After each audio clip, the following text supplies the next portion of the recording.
and Hughes are arguably one of the most well-known literary couples in history. Both had rich outputs, and during their relationship, they laboured on their creative pursuits together and in parallel.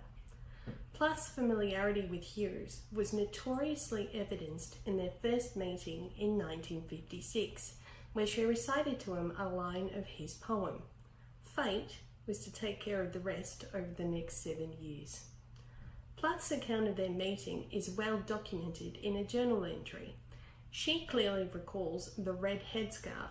In Plath's words, "My lovely red hairband scarf, which has weathered the sun and much love, and whose like I shall never again find," that Hughes then took from her that night. Hughes provides a retrospective account of the meeting in the poem called St. Botolph's in Birthday Letters. Hughes recalls, "My stupid interrogation of your blue headscarf from my pocket, and the swelling ring mote of tooth marks that was to brand my face for the next month, the me beneath it for good." Again, Hughes in the poem Red, also from Birthday Letters, confides that you, meaning Sylvia, revelled in red, and then later in the poem, blue was better for you. Already we see the dynamics at play between them and contested viewpoints or claim toward truth. This is an apt starting point for our discussion today, which will be centred upon Diane Middlebrook's piece, The Poetry of Sylvia Plath and Ted Hughes, Call and Response, which profiles the dynamic influence and interface between both poets and their writing.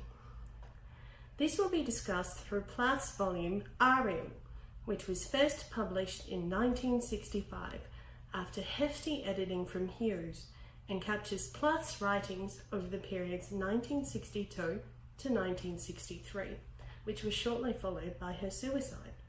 In 2004, the restored edition, with an insightful and emotive foreword from Frida Hughes, Ted and Sylvia's daughter, was published. The restored version of Ariel contains 12 poems that are directed toward and are deeply critical of Hughes. These poems include The Rabbit Catcher, A Secret, The Jailer, The Detective, and some others. Birthday Letters was published in 1998, shortly prior to Hughes' death, and deals with the subject matter of their relationship in a very distinct way. The title of the volume is of some assistance here and can perhaps be viewed as letters to Plath, and also the reader, about Ted and Sylvia's life together through poetic confessional expression. It's important to acknowledge that Birthday Letters is about Hughes and Plath in a way that Ariel is distinctively not.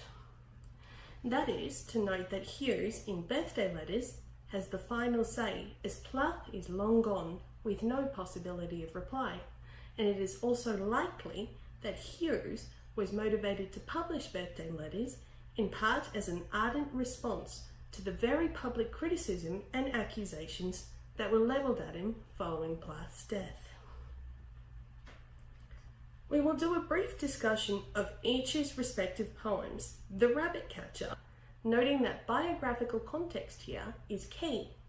The Rabbit Catcher was only available in Ariel, the restored edition. It was an omission by Hughes in the versions that he edited for publication in 1965. Hughes directly lifted the title for his poem in Birthday Letters. Plath's poem is considered an indictment of Hughes. Middlebrook asserts that in Plath's poem, The Rabbit Catcher, Plath puts her speaker in the wife's position. At the end of The Rabbit Catcher, Middlebrook further suggests that Plath acknowledges her complicity with the kind of literary masculinity that she used to idealise in Hughes, and perhaps was drifting away from. Conversely, Hughes' poems recall Plath's rage that day in May. It is a recollection of an actual outing that they took together, even before they had identified the rabbit's nest. In this respect, Middlebrook views The Rabbit Catcher as a clear refutation of Plath's recollection or ideations that day. with Plath's version not positing literal truth in Hughes' eyes, but instead emotions of a private and terrifying rage that she was directing at everything in her path. It's important to acknowledge that Plath's Rabbit Catcher was written when she became aware of Hughes' infidelity with Assia Webble.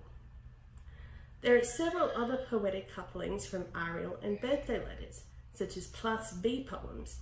Sting, in particular, treats the reader again to prolific use of the colour red, such as the lines, "Lion red body and red scar in the sky, red comet," versus Hughes, the bee god, and the renowned Daddy versus a picture of Otto.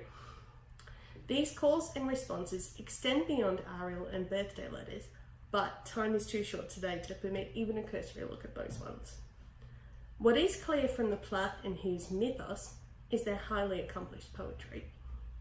Middlebrook illustrates that significant aspects of their work were influenced by one another and their shared lives, and as they would both likely acknowledge, it was a fated union despite its tragedies. Parallel readings of Ariel and birthday letters probe the construction and reconstruction of memory, illustrating the contested viewpoints of two people in a shared union. We, as the readers, critics, we make up the rest.